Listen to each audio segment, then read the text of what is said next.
사사기 20장 본문의 내용을 보면 저는 하나님이 왜 이러실까? 하나님에 대한 의문도 듭니다. 왜냐하면 악하다고 생각되는 베냐민 지파 혹은 기브아의 그 불량배들을 벌하기 위해서 이스라엘 백성이 모여서 공격했습니다. 근데 두 번이나 패했습니다. 겨우 세 번째 이겼습니다. 하나님이 싸우지 말라고 하지도 않으셨습니다. 올라가서 너희가 먼저 쳐라 이렇게 얘기해 놓고 하나님이 두 번이나 이스라엘 백성을 이스라엘 지파 연합이 베냐민 사람들에게 지게 만드신 겁니다. 정말 이상합니다.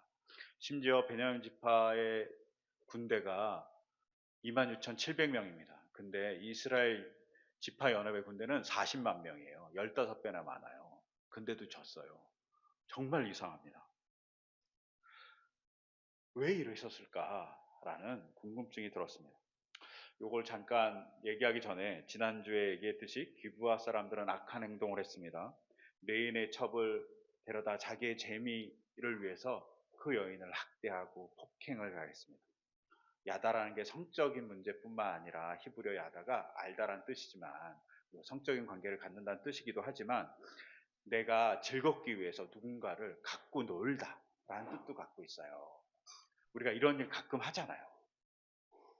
학교에서 신입생이 오면 놀리기도 하고 군대에서 신병이 들어오면 놀리기도 하고 직장 안에서 신입 직원이 들으면 놀리기도 하고 그것이 조금의 재미가 있지만 그것이 과해지면 폭행이 되죠. 그래서 한때 대학가에서 신입생 오면 술을 엄청 먹였어요. 그러다가 몇 년 전에 사망사고도 일어났죠. 선배들의 즐거움, 선배들의 전통이라는 재미 때문에 누군가 연약한 자들이 학대를 받고 죽음에 이게 처하기도 한 거죠. 이런 재미를 기브아 사람들이 극단적으로 추구한 겁니다. 이런 재미 때문에 레인의 첩은 죽게 됩니다. 그리고 그 죽음에 너무나도 분노한 레인은 그 죽음을 12조각으로 나누어서 이스라엘 전부에게 보냅니다. 이스라엘 12지파에게 보냅니다. 이것을 받아본 이스라엘 12지파들이 엄청나게 충격을 받습니다. 그래서 읽지 않았지만 오늘 사사기 20장 1절에 보면 온 회중이 한꺼번에 미스바에서 주님 앞에 모인다. 엄청나게 많은 사람들이 미스바라는 그 대광장에 모여서 큰 공간에 모여서 주님 앞에 모여서 이 일이 어떻게 됐는지를 알고자 합니다. 그렇다고 섣불리 행동하지 않습니다. 이스라엘 사람들이 되게 지혜로웠던 것 같아요. 그들이 이 소식을 듣고 분노해갖고 막 베들레헴 기브아로 쫓아가갖고 막 때려 부순 게 아니라 자기들에게 레인의 첩, 죽음의 12조각을 보냈던 레인에게 상세히 묻습니다. 어떻게 된 일이냐. 그리고 그 이야기를 다 듣고 나서 그 다음에 행동합니다. 그러면서 자기 지파들의 10명 중 1명, 성인 중 10명 중 1명을 뽑아서 군대를 만들고 기브아로 가서 기브아의 수치스러운 일을 벌하자라고 이렇게 결정합니다. 여기서 중요한 거, 수치스러운 일입니다. 이게 수치스럽다. 우리 금방 알잖아요. 창피하다. 이런 뜻이잖아요. 그 국어사전에 찾아보면 수치스럽다는 뜻이 뭐냐면 다른 사람을 볼낯이 없거나 스스로 떳떳하지 못한 느낌 혹은 부끄럽고 창피한 느낌 이걸 부끄럽다라고 얘기합니다. 그렇죠. 우리가 수치스러운 건 우리가 창피한 걸 보여주는 것을 수치스럽다고 하죠. 그래서 부끄러운 일이라는 의미를 갖고 있어요. 근데 이스라엘 사람들은 기브아의 그 불량배들이 한 일이 부끄러울 일인지 알았던 거죠. 반대로 기브아 베냐민 사람들은 자기가 한 일이 부끄러운 줄 몰랐던 사람들입니다. 근데 여기서 한 발 더 나가서 여러분 동물들이 부끄러워하던가요? 인간이 부끄러워합니다. 동물과 인간의 큰 차이 중 하나는 부끄러움을 아는 존재냐, 부끄러움을 모르는 존재냐의 차이가 있습니다. 여기서 하나 더 봐야 될 것은 그럼 부끄럽다, 수치스럽다는 히브리어는 어떤 말일까 한번 봐야 될 필요가 있어요. 부끄러워한다는 말에서 히브리어는 어떤 단어냐면 느발라라는 단어입니다. 그 다윗이 만났던 사람 중에 나발 있잖아요. 나발이 부끄럽다는, 이름의 뜻이 부끄럽다는 뜻이에요. 이게 뭐 창작될 가능성이 되게 많은데 하여튼간 부끄럽다는 뜻이에요. 근데 이것을 사전에 찾아보면 1번 이렇게 써 있어요. 하나님의 뜻에 반하여 어리석은 짓을 하는 것. 즉 기브아 사람들, 베냐민 사람들이 하나님의 뜻에 반하여 어리석은 짓을 했기 때문에 부끄럽다라고 느낀 것이 보편적인 이스라엘 백성이고, 베냐민 사람, 기브아 사람은 그걸 못 느낀 거죠. 그런데 최근의 사전에서 이번 뜻이 생겼어요. 그리고 최근의 사전에서 이번 뜻을 뭐라고 표현하고 있냐면 의도적인 범죄. 완전 다르죠. 어리석어서 하나님의 뜻을 반하는 것이 아니라 의도적으로 죄를 짓는 것을 부끄러운 일이라고 하는 겁니다. 즉 기브아 사람들은 의도성을 가지고 범죄를 저지른 거예요. 자기의 재미를 위해서. 자기가 즐겁기 위해서 약자를 괴롭힌 것입니다. 힘이 없어 보이는 사람을 괴롭힌 것이죠. 의도성을 가지고 나쁜 짓을 한 것입니다.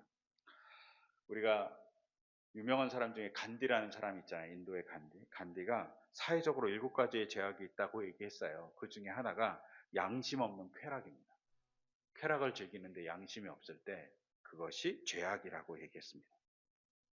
그 죄악이 죄악인 걸 알게 하기 위해서 하나님이 주신 게 뭐냐? 율법입니다.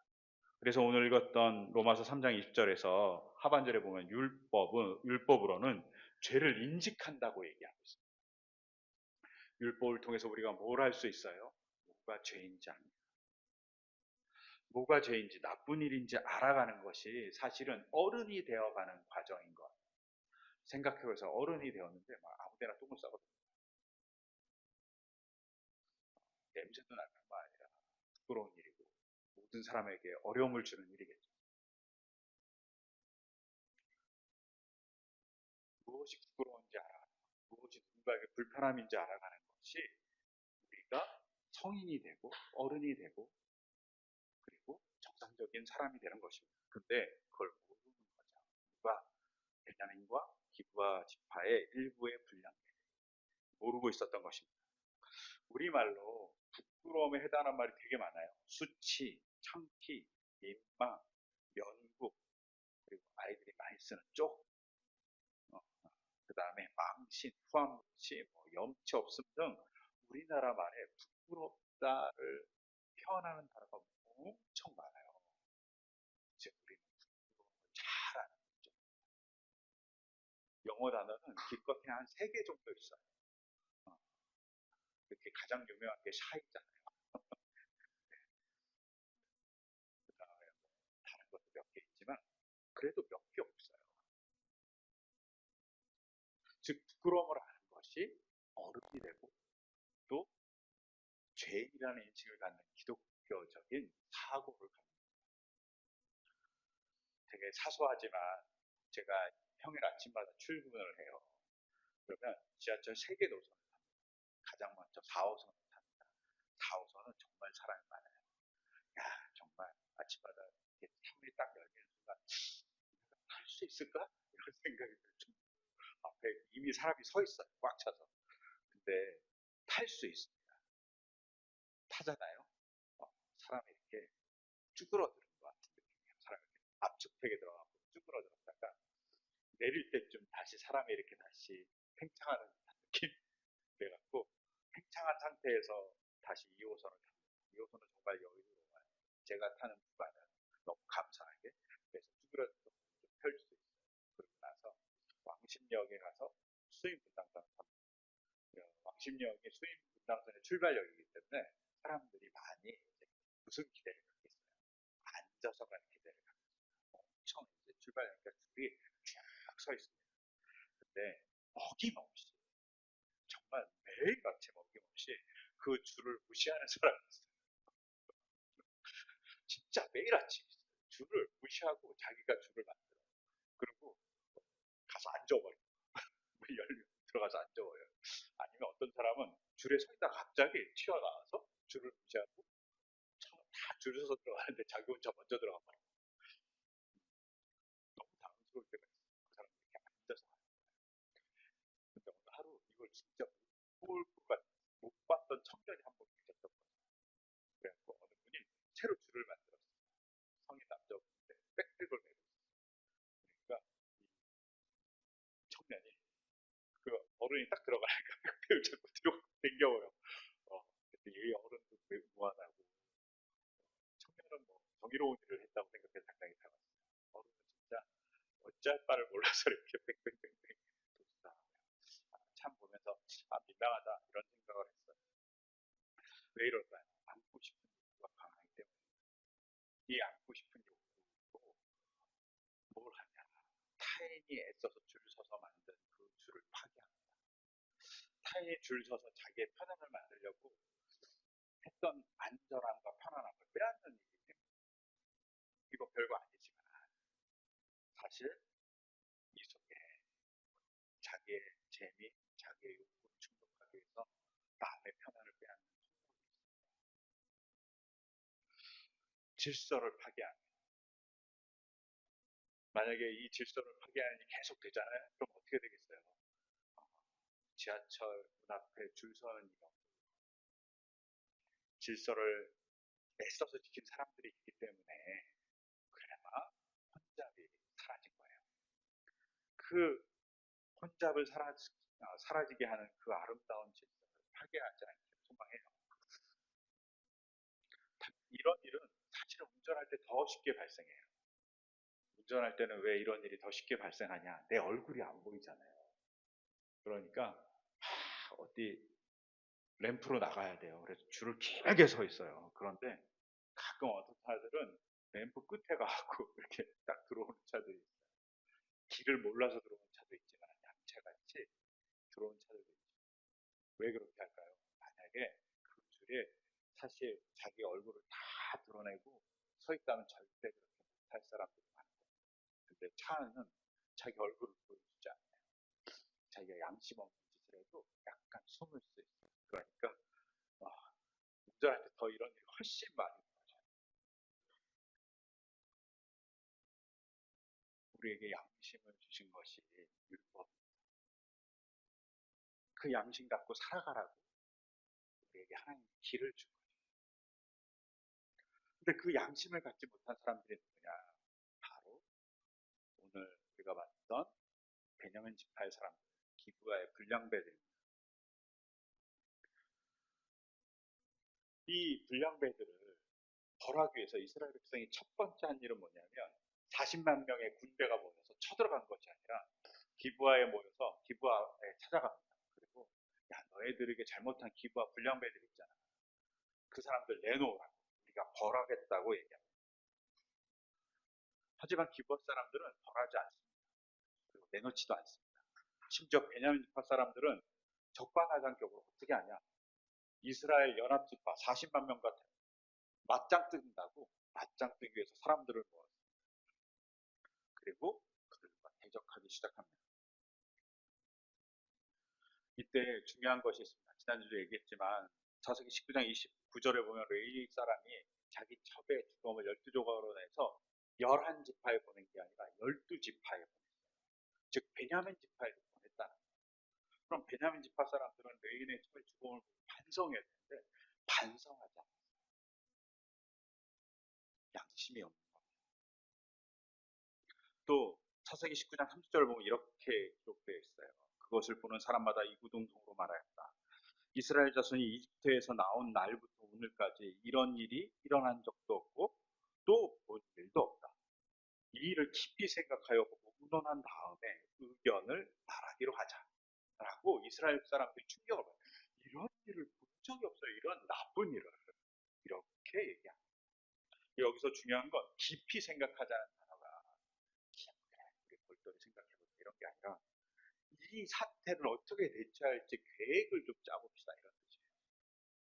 대책을 말하는 거예요. 우리 일반적으로 사건 사고가 일어나 정부가 대책을 마련해야 그런 심각하게 대책을 마련하겠다는 뜻을 갖고 있어요. 너무나도 양심이 없는 베냐민 기브아의 사람들에게 어떤 대책을 해야 되는지 대했고 그 대책이 40만의 군대였다. 그리고 이들이 올라가서 싸우려고 하니까 베냐민 지파 사람들이 26,700명을 모아서 대항하는 약간의 적반하장의 일이 벌어진 거예요. 26,700명이 얼마나 많은 숫자냐면 베냐민 지파가 민수기 26장에 의하면 인구수가 45,600명이었어요. 그러니까 이 군대로 나온 사람들이 인구의 60% 이상의 사람들이 60% 정도가 나와서 싸움을 건 거예요. 베냐민 지파의 60%의 사람들이 자기의 악한 행동을 인지하지 못했다고 볼 수 있어요. 엄청난 일이 벌어지고. 근데 이게 얼마나 많은 숫자냐. 사사기에서 읽어보면 제일 많은 군대가 모인 숫자가 얼마냐면 기드온이 미디안과 싸울 때예요. 그때 처음 모인 수가 32,000명. 아니, 생각해 보세요. 기드온이 사람들 모아서 우리 열심히 독립해 봅시다. 미디안부터 이렇게 얘기했을 때 모인 수가 32,000이에요. 그런데 베냐민이 자기의 불량한 사람들을 보호하자고 모인 수가 26,700명. 엄청난 수가 모인 거예요. 제정신이 아니에요.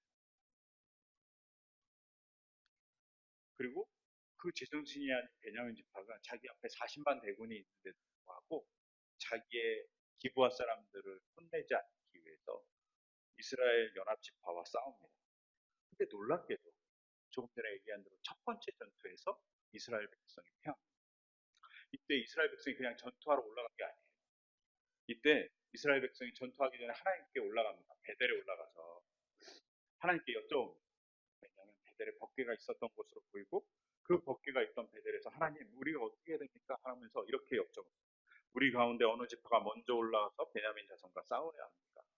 그러자 하나님께 말씀을 듣습니다. 하나님 뭐라고 했냐? 유다 지파 먼저 올라가 싸워라. 그러자 이스라엘 백성이 하나님 말씀을 듣고 진짜 유다 지파 먼저 올라가서 싸워요. 근데 자그마치 22,000명의 전사. 하나님한테 엉망이 엄청 생기지 않을까요? 저 같으면 하나님한테 엄청 엉망 생기면서 하나님한테 따질 것 같아요. 이스라엘 백성이 따지긴 합니다. 그래갖고 진 다음에 베델로 다시 올라가고 하나님께 물어봐요. 날이 저물도록 몸나 울면서 하나님 이게 왜 이렇습니까? 우리가 바르게 행동했는데 왜 우리가 집니까? 몸나 울면서 하나님께 막 따졌을 것 같아요. 그리고 이렇게 얘기합니다. 우리가 다시 가서 우리 동기 베냐민 자손과 싸워도 되겠습니까? 그러자 하나님이 다시 말씀하세요. 올라가서 싸워라. 근데 올라가서 싸웠는데 또 졌어요. 이번에는 18,000명의 칼 든 사람이 다 죽어버려요. 저 같으면 이제 분노했고 하나님 정말 실망입니다. 뭐 이렇게 얘기했을 거예요. 하나님 뭐 하시는 겁니까?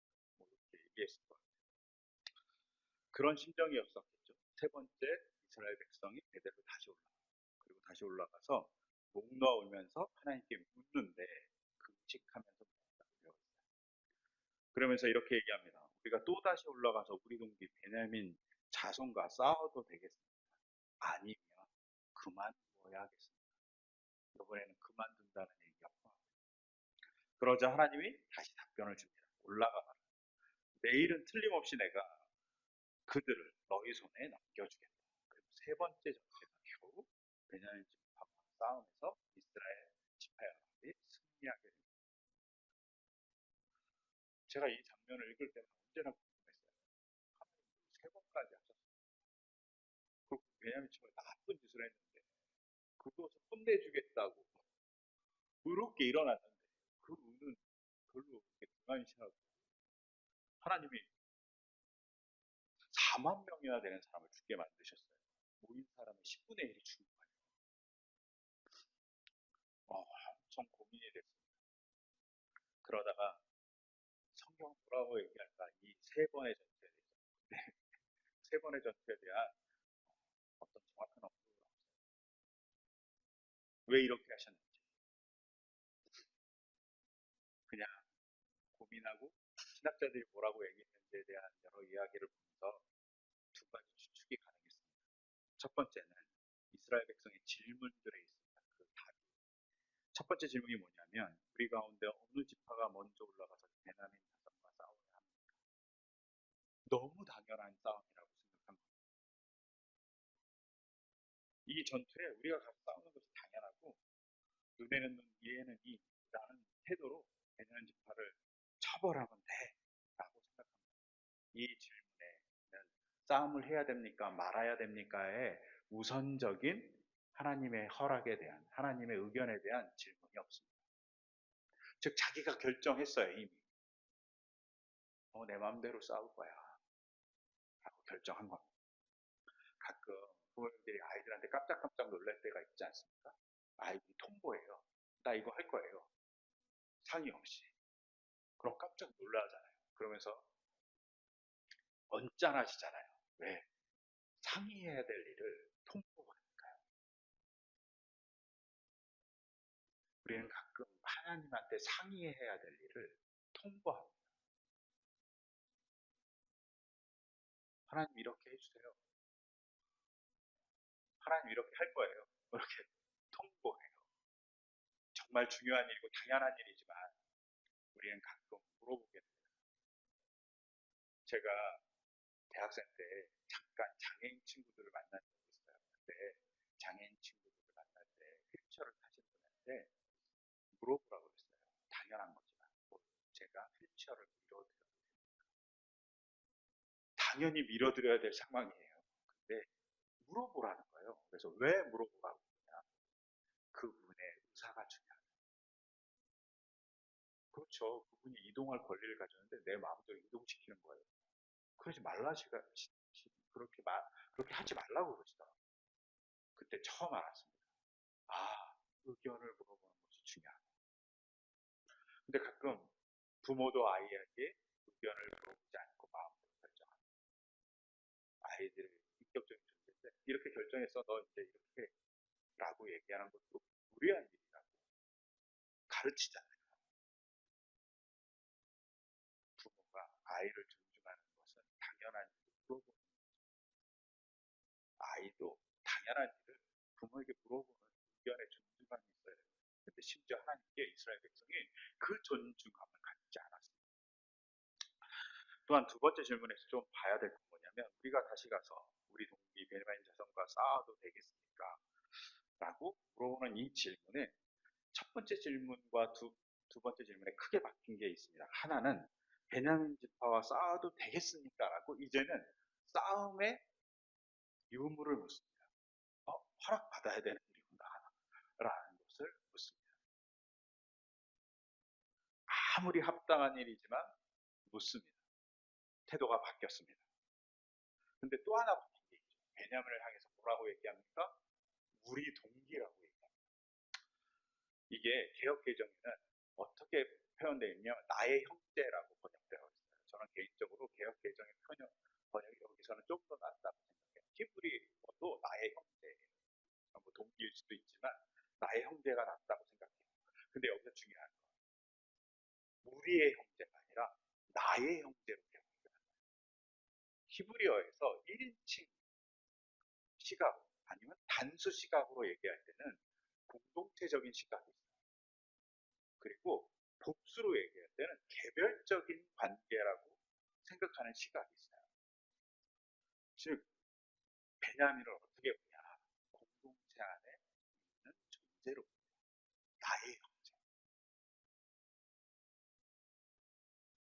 즉 이방인같이 대하지 않는 거예요. 첫 번째 질문은 뭐와 유사합니까?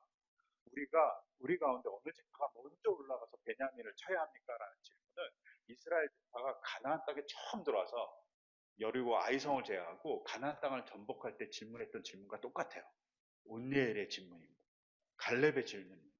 누가 먼저 가서 이스라엘 백성이 가나안 땅에 정착하기 위해서 가나안 땅을 쳐야 됩니까? 라고 얘기할 때 누가 먼저 갑니까? 그때도 유다가 먼저 가고 있어요. 즉 이때의 상황은 베냐민 지파를 어떻게 본다는 겁니까? 이방인과 같은 문제로 본다는 겁니다. 물리쳐야 되고 말살시켜야 되는 다른 민족이라고 본다는 겁니다. 근데 두 번째 질문에서 바뀝니다. 나의 동족이라고 바뀝니다. 근데 이렇게 바뀌었음에도 불구하고 두 번째 질문에서 변합니다. 세 번째 질문은 조금 더 바뀝니다. 뭐라고 얘기하냐면 우리가 또다시 올라가서 우리 동기 베냐민 자손과 싸워도 되겠습니다. 아니면 그만둬야 돼. 이게 첫 번째, 두 번째 질문과 다른 것은 레인의 첩을 의도적인 죄로 범한 기브아 사람들을 벌하는 것이 이스라엘 지파의 당연한 일이지만 그럼에도 불구하고 우선할 것이 하나님의 뜻을 묻는 것이라는 사실을 분명히 말합니다. 해야 되는지 말아야 돼요. 그 전까지는 해야 됩니까만 물어보고 말아야 됩니까까지 물어보고. 근데 여기서 이 질문보다 더 중요한 건 이들이 금식하면서 뭘 했냐는 거예요. 화목제를 드렸고 번제를 드렸어요. 근데 여기서 참 이상해요. 화목제. 화목제가 뭡니까? 보통은 공동체가 화목하기 때문에 드리는 제사예요. 화목제는 개인이 드리기는 거의 힘든 제사고 공동체가 서로의 연합과 서로의 사랑을 나누면서 그리고 서로의 감사를 나누면서 서로의 성원을 나누면서 드리는 제사가 화목제. 그래서 이렇게 재물을 잡으면 다 나눠 먹어요. 기름은 하나님께 바치고 나머지 살코기 인간들끼리 먹어야 돼요. 그날 바친 날 다 소비해야 됩니다. 이 화목제를 드린 거예요. 이 속에 뭐가 있습니까? 우리 공동체가 화목하지 못한 거에 대한 고백이 역설적. 왜? 이들이 화목제를 금식함으로 드렸어요. 화목제는 먹는 제사예요. 근데 화목제를 드려놓고 금식했어요. 완전히 맞지 않는 제사들이 이 속에 회개가 있습니다. 아, 내가 화목하지 못한 회개. 이스라엘 백성 안에 누군가의 생명을 지켜서 화목해야 되는 그 화목을 만들지 못한 죄. 베냐민 지파가 하나님의 백성으로 살아가게 하지 못한 죄를 베냐민에게만 묻는 것이 아니라 이스라엘 지파 전체가 우리의 죄입니다라고 고백하는 장면이 이 속에 포함되어 있습니다. 공동체가 화목하지 못하게 만든 그 바른 길을 가지 못하는 것이 바로 우리의 죄입니다라고 고백한 거죠. 그리고 그 고백을 담아서 화목제를 드리고 죄의 고백을 담아서 번제를 드리는 거예요. 번제가 뭡니까? 번제를 드릴 때 제물의 안수예요. 그 안수가 뭡니까? 내 죄를 전가해요. 이스라엘 백성 세 번째 하나님께 질문을 때에서야 베냐민 지파만의 잘못이 아니라 우리의 잘못도 있습니다라고 고백한 겁니다. 하나님, 우리의 잘못이 있으니 용서해 주십시오. 그리고 베냐민 지파를 치는 것은 내 살을 치는 것과 같은 겁니다. 라고 고백하는 겁니다. 그때 승리가 옵니다. 그때 제대로 된 벌의 집행이 실행되는 거죠. 이번 주간 공교롭게도 12년 전에 불행한 일인 세월호 사건이 일어난 12번째 해입니다. 그리고 감사하게도 최근 보도를 보니 청와대와 그리고 여러 관료들이 그 시간 뭐 했는지에 대한 정보를 공개하라는 판결이 새롭게 났습니다. 그래서 재심, 재상고하지 않으면 이거는 공개되게 되어 있어요. 대법원에서 파기환송했기 때문에 파기환송해서 공개하라고 판결이 났기 때문에 재상고심이 없는 한 우리는 그 세월호의 7시간에 대한 정확한 정보를 알 수 있습니다. 저는 개인적으로는 세월호가 발생할 때 7시간에 대한 정보가 공개되기를 소망해요. 그래서 정부가 상고하지 않기를 소망해요. 근데 제가 세월호 사건을 쭉 지나오면서 참 백성이 훌륭하다고 생각했어요. 민중이 엄청 훌륭하다. 왜냐하면 정부의 잘못에 대해서도 지적하지만 이렇게 얘기했습니다. 안전한 사회를 만들지 못해서 미안해. 너희들의 죽음은 어른들의 잘못이야. 라고 정부가 얘기한 게 아니라 백성이 얘기했습니다. 민중이 얘기했습니다. 민주 시민들이 얘기했습니다. 정말 성숙한 태도죠. 이 모습과 비슷한 것이 바로 세 번째에 이스라엘 백성이 하나님 앞에서 베델에서 제사를 드리면서 했던 모습과 유사합니다. 자기의 잘못을 깨달은 거죠.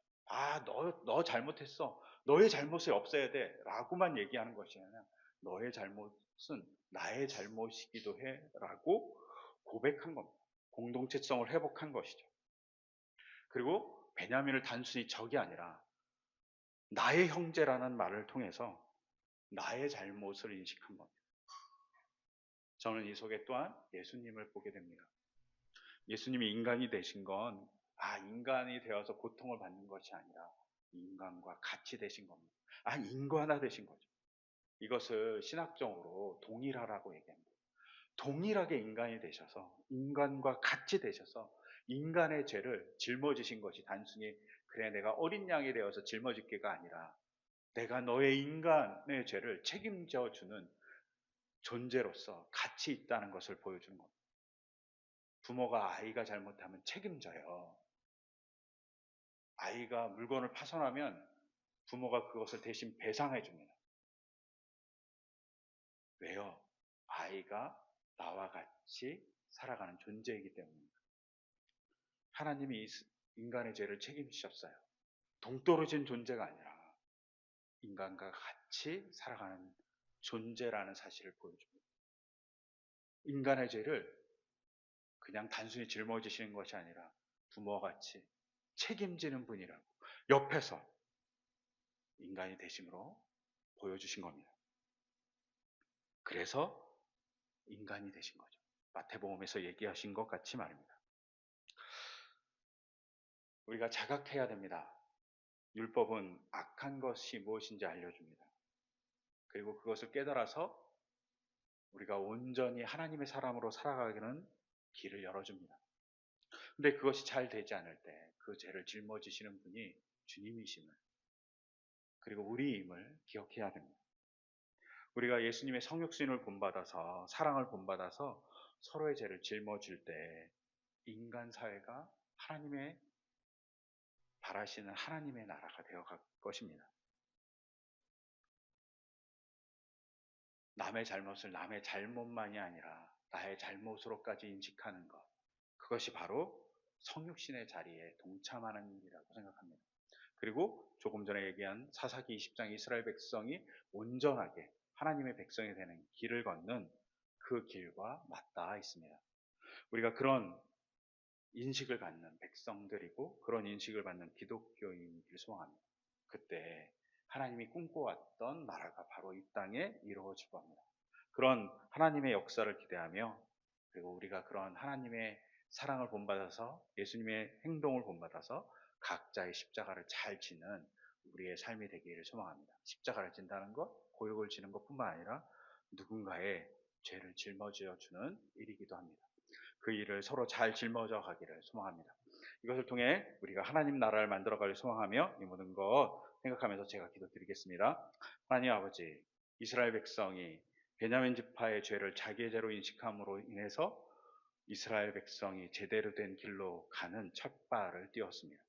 우리도 남의 죄를 남의 죄로만 인식하는 것이 아니라 우리의 잘못과 우리의 무관심으로 만들어진 죄임을 알게 하시고 그것을 통해서 조금 더 서로의 죄를 짊어지며 대책을 만들고 대안을 만드는 우리의 삶이 되기를 소망합니다. 그걸 통해 하나님의 역사를 만들어가는 우리 공동체 그리고 우리 개인의 삶이 될 수 있도록 인도하여 주시옵소서. 이 모든 것 주 예수 그리스도의 이름으로 기도드립니다. 아멘.